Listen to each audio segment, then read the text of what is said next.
balik dunia yang kita kenal, ada yang tersembunyi di antara terang dan gelap, nyata dan tak terlihat. Di sanalah dunia tanpa dimensi bernafas.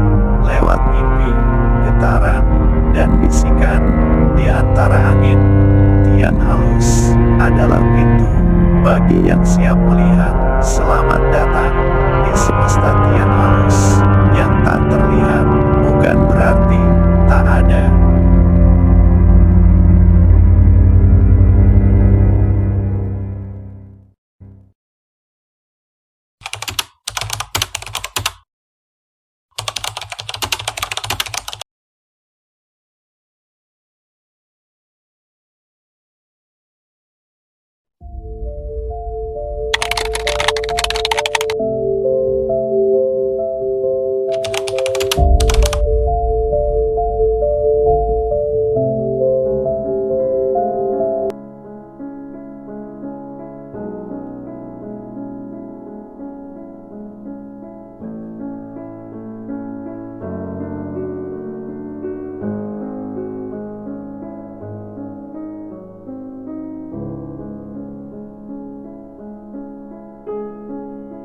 Langkah-langkah mereka menggema lembut di lantai tua saat Virus, Mujib, Indah, dan Lukas kembali menuju aula utama Lawang Sewu.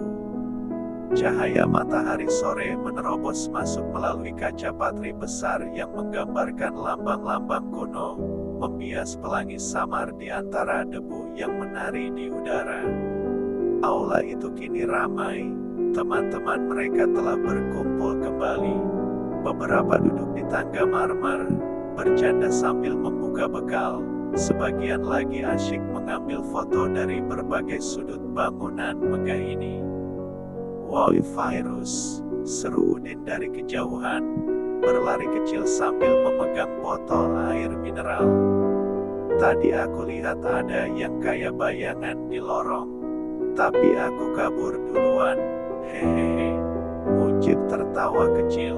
"Itu mah bayangan kamu sendiri, Din. Kegedean khayal." Indah menyenggol lengan Virus, tersenyum menggoda. Tadi kamu diem banget di depan pintu lorong bawah tanah. Kenapa sih? Penasaran pengen masuk ya?" Virus tersenyum tipis, tapi tak langsung menjawab. Ia menoleh sejenak ke arah jendela tinggi yang mengarah ke lorong tadi, seolah masih ada sesuatu tertinggal di sana. "Entah ya," ujarnya perlahan. Tempat itu seperti memanggil, tapi bukan panggilan yang ngajak masuk. Lebih kayak mengingatkan. Lukas yang dari tadi diam, akhirnya angkat suara. "Aku juga ngerasa auranya beda. Bukan cuma karena gelap, tapi dinginnya aneh." Ia tertunduk sebentar, lalu menambahkan, "Kayak ada sisa napas yang belum selesai." Indah menatap Lukas sendu. Momen ini terekam oleh Mujib yang sontak berdeham menggoda sambil pura-pura celimukan. Kontan hadiah jotosan dari Indah mengenai bahunya. Mujib mengeluh setengah tertawa, sementara Lukas hanya cengar-cengir. Mereka terdiam sejenak, membiarkan gema percakapan lain memenuhi aula. Di sisi kiri, beberapa anak sedang memotret ornamen kayu di atas pintu. Di sisi kanan, sekelompok lain sedang mencoba merekam video dengan latar jendela-jendela besar berjejer. Mujib mengangkat kamera saku miliknya, menyiapkan sudut yang bagus. "Ayo foto dulu biar dramatis. Nanti captionnya, di balik sejarah, ada cerita yang belum usai," ucap Mujib sambil menyeringai. Indah terkekeh. "Fix caption yang kebanyakan nonton film horor." Tapi bagus sih," tambah Virus sambil berdiri bersama mereka, memaksakan senyum meski pikirannya masih mengambang di antara cahaya sore dan gelap lorong bawah tanah. Jepretan demi jepretan diambil, tawa mewarnai udara. Namun di mata Virus, setiap bayangan yang tertangkap lensa seolah menyimpan lapisan lain. Seolah tempat ini, dengan segala megah dan diamnya, menyimpan cerita yang tidak semua bisa dicerna hanya dengan sorot kamera.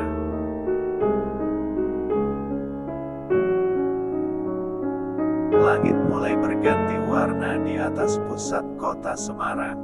Cahaya mentari yang tadi hangat kini mengendur, perlahan memudar ke jingga yang lembut, menelusup di antara siluet menara tua dan atap-atap bangunan kolonial.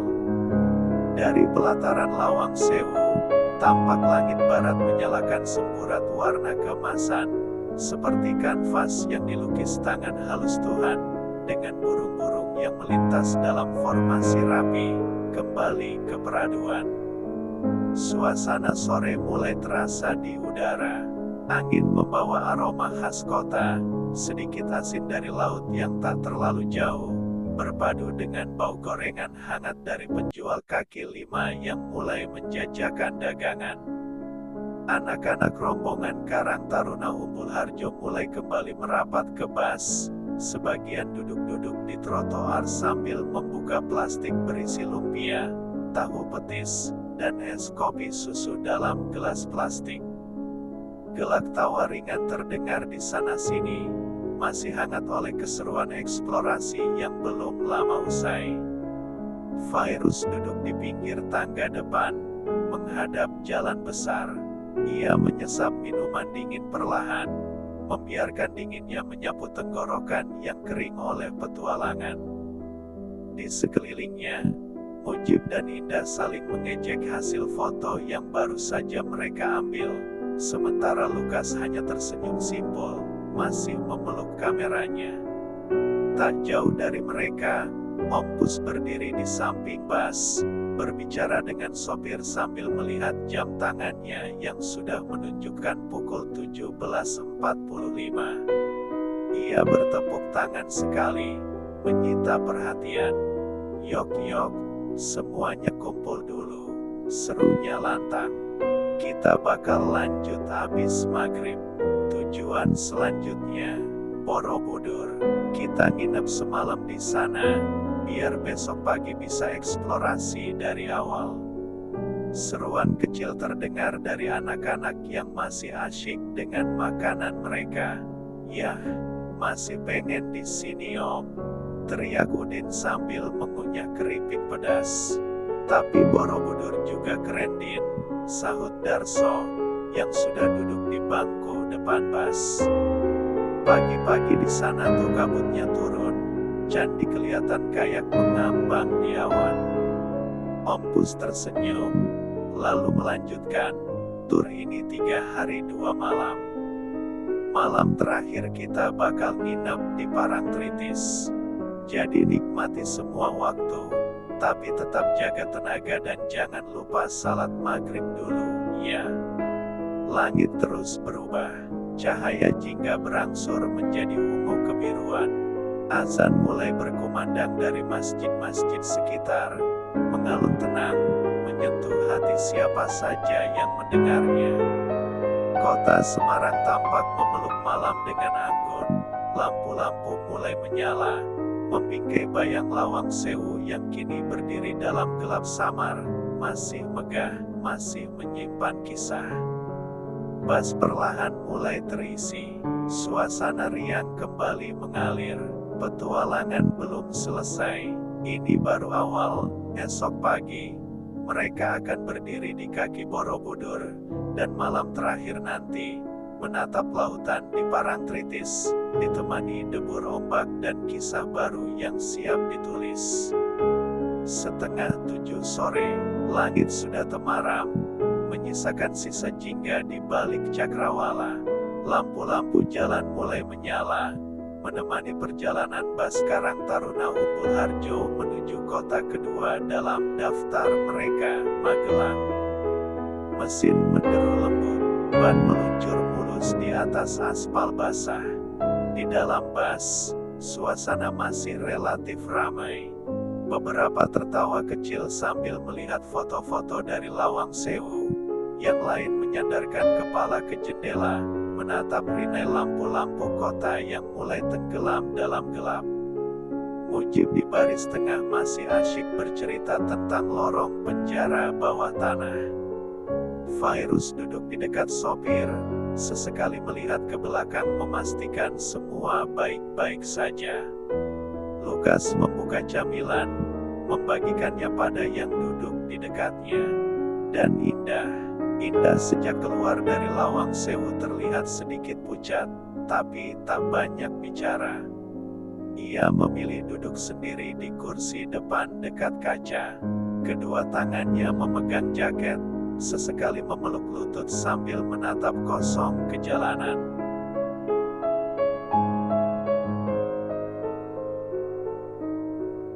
Saat bus mulai masuk perbatasan Kabupaten Magelang, jeritan itu pecah, melengking, penuh ketakutan.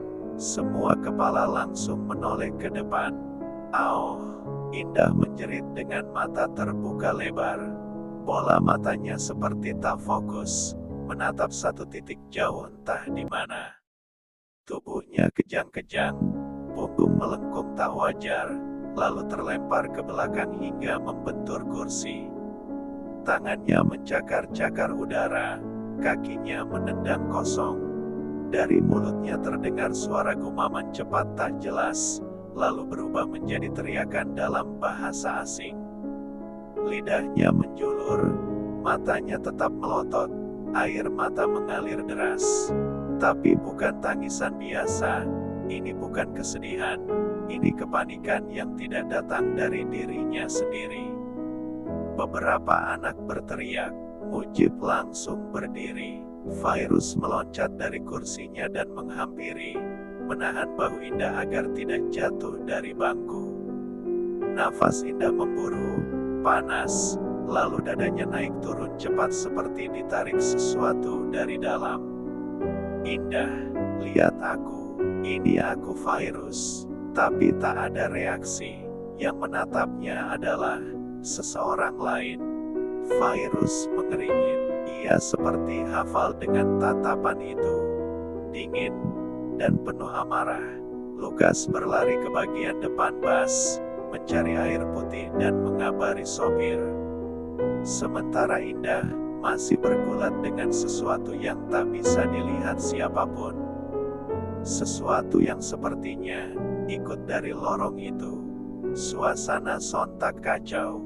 Teriakan Indah mengiris suasana yang sebelumnya hanya berisi candaan dan suara musik pelan dari audio mobil. Anak-anak muda yang duduk di baris belakang langsung berdiri. Sebagian panik, sebagian seperti biasa, penasaran. "Woi, ada apa tuh di depan? Indah kenapa? Astaga, itu kesurupan ya." Bangku-bangku mulai bergerak. Ada yang berdiri di atas kursi, ada yang menyelip di lorong sempit bus, mencoba menerobos ke arah depan. Beberapa anak perempuan berpegangan tangan sambil berdoa pelan. Suara mereka bergetar. Di tengah kekacauan itu, seorang pria berperawakan besar, berwajah tegas dan agak sangar, langsung berdiri dari kursi deretan tengah. Wirsam, atau yang biasa dipanggil Rudi, pria seangkatan dengan Om Pus, juga duda anak satu. Tubuhnya kekar, gaya bicaranya pendek-pendek. Dialah panitia bagian keamanan. Kali ini, bukan cuma soal menjaga barang dan menyisir peserta, tapi menjaga kondisi mental puluhan pemuda yang nyaris histeris. "Mundur, jangan pada nyempil ke depan. Diam, jangan bikin panik," teriaknya keras, tapi jelas. Tangan kirinya membentangkan tubuh seperti pagar. "Ada yang bisa bantu cari air, jangan cuma berdiri." Suara Rudi cukup untuk menghentikan sebagian remaja yang mulai nekat memanjat kursi. Ia berdiri kokoh di lorong tengah, menahan agar suasana tetap terkendali. Sementara itu, Om Pus, Darso, dan Virus sudah ada di sekitar Indah. Ompus yang paling tua di antara mereka mendesah pelan, tapi matanya tajam menatap Indah. Darso terlihat lebih gugup, tangannya gemetar, bibirnya komat kamit membaca doa yang ia hafal dari kecil.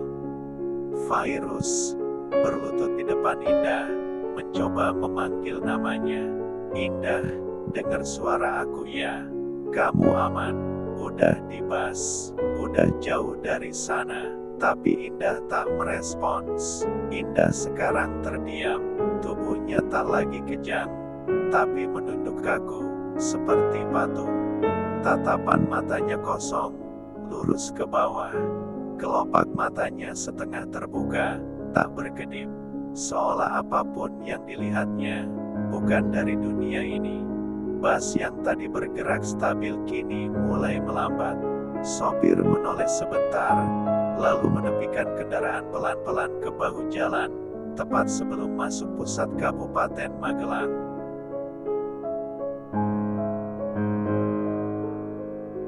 Bas yang tadi bergerak stabil kini mulai melambat. Sopir menoleh sebentar, lalu menepikan kendaraan pelan-pelan ke bahu jalan, tepat sebelum masuk pusat Kabupaten Magelang. Om Dak, yang sejak awal duduk satu kursi dari Indah, mengkerut ngeri. Ia berdiri perlahan, memegangi tiang besi di dekat jendela. Matanya tak lepas dari sosok Indah. Gue gak kuat, sumpah ini bukan dia. Bukan Indah, katanya pelan sambil mundur. Bergidik, ia tak berani menatap terlalu lama. Langkahnya menjauh hingga ia bersandar di dinding belakang, mengambil jarak sejauh mungkin tanpa menarik perhatian. Fairuz menyentuh bahu Indah perlahan. Kulit gadis itu dingin, nafasnya lambat tapi berat. Ada sesuatu yang tertahan di dalam dirinya. Entah apa, entah siapa, tapi jelas, bukan hanya tubuh Indah yang ada di kursi itu malam ini. Udara malam mulai berubah. Jendela-jendela bas berembun. Lampu jalan menyala redup, menyorot wajah-wajah cemas yang terpantul di kaca. Dari luar, bas itu tampak seperti terkurung dalam waktu, terhenti di antara siang yang tertinggal dan malam yang belum selesai. Di dalamnya, Indah masih duduk membisu. Tubuhnya tak bergerak, hanya sesekali jemarinya mengejang pelan, seperti menarik sesuatu dari ruang hampa. Lehernya condong sedikit ke kanan, matanya tetap kosong, tapi di sudut kiri pupilnya, samar, seolah ada bayangan lain yang turut menyaksikan dunia ini lewat dirinya. Fairuz menghela napas dalam. Ia bukan pawang, bukan orang pintar, tapi ia bisa merasakan, ini bukan sekadar pingsan. Ada kehadiran lain di tubuh temannya, lembut, tapi asing, sunyi, tapi mengguncang. Indah, bisiknya, nyaris tak terdengar. Kalau kamu bisa dengar, kamu gak sendiri. Kita semua di sini, aku di sini. Tapi tak ada jawaban, hanya desahan napas berat, seperti suara angin yang tersesat di dalam rongga dada. Ompus mengamit bahu Fairuz. Biar aku coba, katanya perlahan. Lalu mulai membaca doa perlahan. Nada suaranya tidak keras, tapi dalam dan stabil. Setiap kata meluncur seakan menembus lapisan yang tak kasat mata. Bas sunyi. Tak ada lagi yang berani bicara, tak ada lagi yang berani bergerak. Rudy, dari tengah lorong, hanya berdiri tegak, waspada. Matanya mengawasi sekeliling seperti seorang penjaga malam yang siap menantang bayangan yang tak diundang. Darso memejamkan mata, ia mencoba mengingat-ingat ayat perlindungan dari pengajian kampungnya dulu. Meski sebagian sudah terlupa, lidahnya gemetar, tapi ia tetap mencoba. Dan tiba-tiba, perlahan, bahu Indah berguncang. Pertama hanya sedikit, lalu mulai terasa lebih berat. Tangisnya pecah, namun bukan tangisan manusia seperti biasanya. Suara itu tinggi, namun terdengar sendu, meski sedikit mendesis, bercampur seperti ada dua suara yang keluar dari satu mulut. Virus mundur setengah langkah, tubuhnya menegang. Ompus menegaskan suaranya, doanya kini terdengar jelas, menggelegar, memecah keheningan malam. Biarkan dia kembali, tempatmu bukan di sini, ini bukan rumahmu, ini bukan tubuhmu. Indah, atau entitas yang mengendalikan dirinya mengangkat kepala, matanya kini memerah, tapi bukan karena marah, melainkan karena perih, seperti baru saja menyeberangi batas dunia yang terlalu jauh. Dan kemudian, tubuhnya limbung. Virus segera menangkapnya, memeluk erat sebelum Indah jatuh dari kursi. Nafasnya berat, tapi kini nyata. Darah kembali ke wajahnya, matanya berkedip pelan, berusaha mengenali dunia di sekelilingnya. Virus, suara itu lirih, serak, tapi milik Indah. Yang asli, seketika suasana pecah oleh kelegaan. Beberapa peserta di belakang menangis, sebagian memeluk teman di sebelahnya. Om Dak mendesah keras, seperti baru lepas dari mimpi buruk. Rudy menghela napas, lalu menoleh ke sopir. Jalan Pak, pelan aja, kita masih panjang.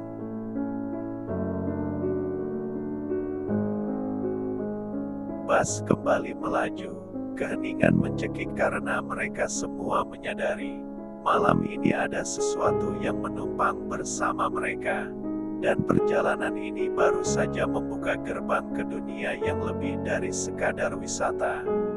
Setelah memastikan Indah dalam pelukan teman-teman perempuannya, diselimuti jaket dan dipapa perlahan ke kursinya, Om Pus berdiri. Teman-teman yang perempuan, tolong jaga Indah baik-baik ya. Jangan banyak tanya dulu. Yang penting dia tenang. Suara Om Pus tenang, tapi ada gurat kekhawatiran yang tidak biasa di wajahnya. Bukan hanya karena Indah, tapi karena sesuatu yang tidak bisa ia ucapkan terburu-buru. Ia lalu menatap Darso, Rudy, dan Virus, lalu menggoyangkan kepalanya ke arah belakang Bas. Matanya memberi isyarat, tanpa banyak kata. Mereka mengikuti langkahnya menuju bagian belakang Bas, di sisi yang lebih sepi, agak terhalang oleh koper dan tas besar. Suara anak-anak lain yang masih sok perlahan meredup, tergantikan desing mesin dan derak lembut roda. Duduk sini, ucap Om Pus sambil jongkok di antara kursi belakang yang kosong. Semua duduk membentuk lingkar sempit. Lampu interior Bas remang, cukup untuk melihat wajah-wajah yang kini tegang dan penuh pertanyaan. Om Pus menghela napas panjang. Aku udah duga ini bakal kejadian, tapi nggak ngangka secepat ini. Darso menelan ludah. Loh, maksudnya, kesurupan tadi? Om Pus mengangguk pelan. Iya, tapi bukan sekadar kesurupan biasa. Ini bukan makhluk lewat atau penunggu pohon pinggir jalan. Virus menyela, lirih, kamu ngerasa juga ya Om? Di Lawang Sewu tadi, rasanya kayak sesuatu nempel.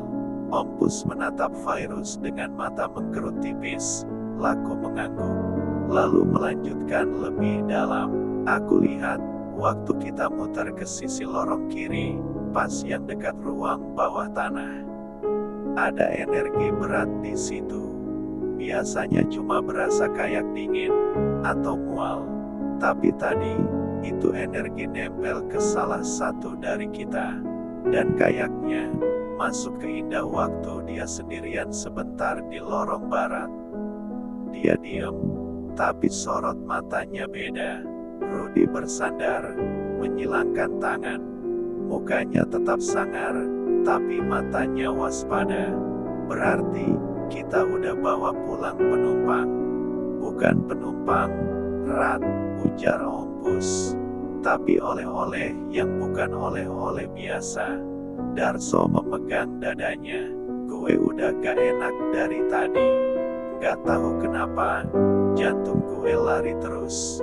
Tapi pas Indah jerit tadi, rasanya kayak jantung gue jatuh.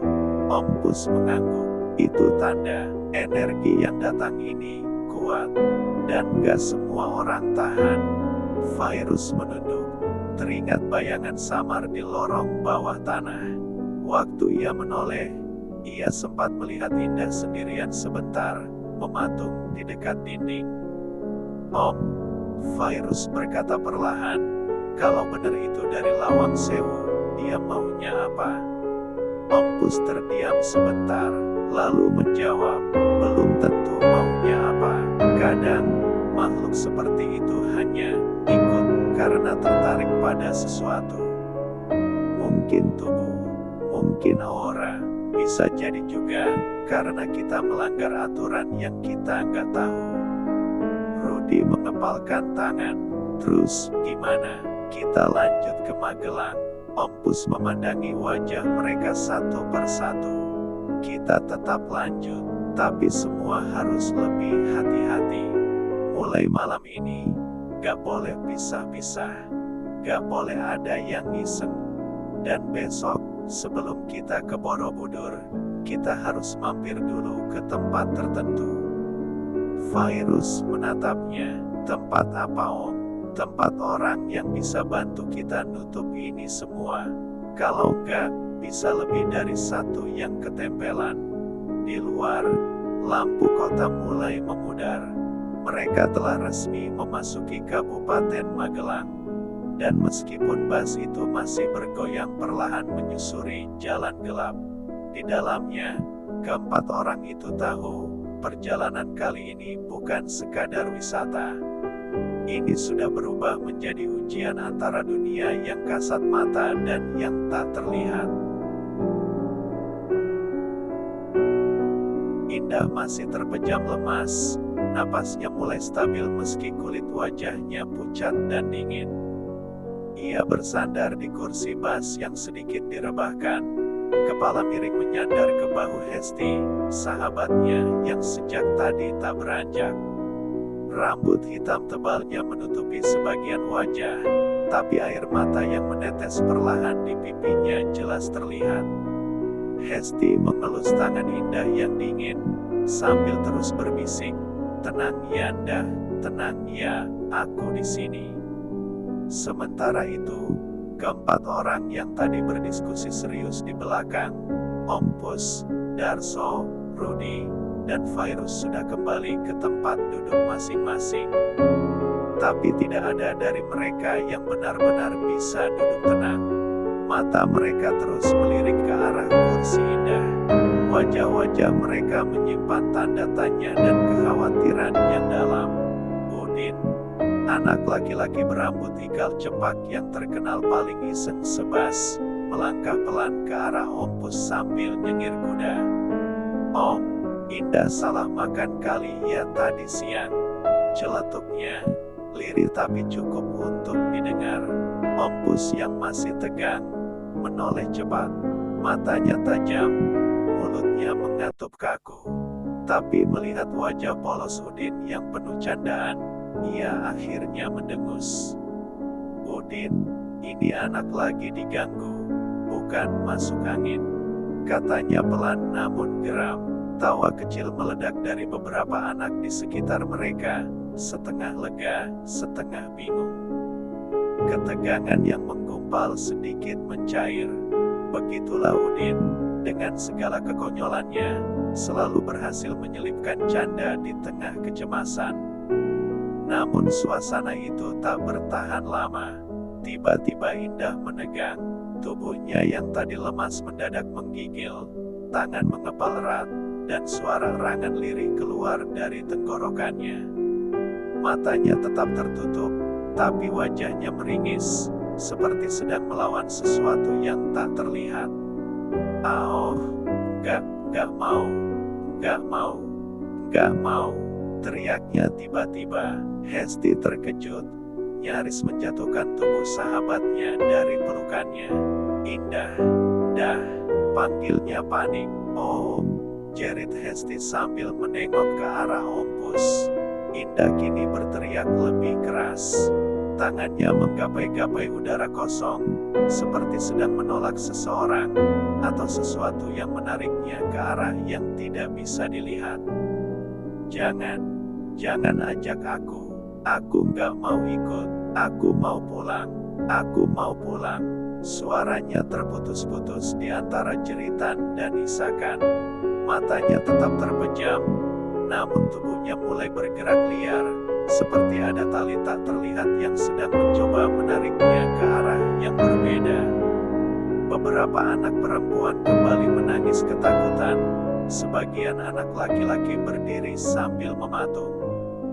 Virus dan Ompus langsung berlari kembali ke tempat Indah. Rudy juga maju cepat, berdiri di sisi bangku sambil menghalangi anak-anak lain yang ingin mendekat. Darso menarik tirai kecil jendela bas, seolah berusaha memutus pandangan dari luar. Ompus meletakkan tangannya ke dahi Indah yang panas dingin.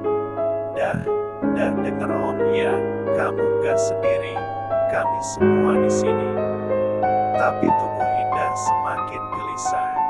Dia manggil aku, dia minta aku ikut, dia bilang aku yang dipilih. Suara itu pelan, serak, namun jelas. Ada sesuatu yang berbicara melalui dirinya, bukan hanya suara gadis SMP biasa. Virus merasakan hawa di sekitarnya semakin dingin.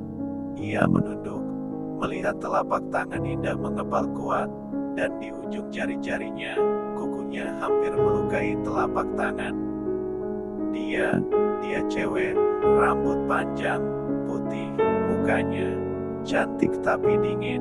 Kata-kata itu keluar dari mulut Indah dalam satu hembusan, membuat seisi bas membeku. Dek, jantung Virus seperti menghentak lebih keras. Memorinya memaksa menumbuk ingatan di mimpinya lagi. Gadis cantik, gaun putih, berwajah dingin, ulangnya dalam hati. Semuanya tersadar, Indah sedang berusaha ditarik ke dalam dunia lain. Dan yang menarik itu, bukan sesuatu yang bisa mereka lawan dengan tangan go.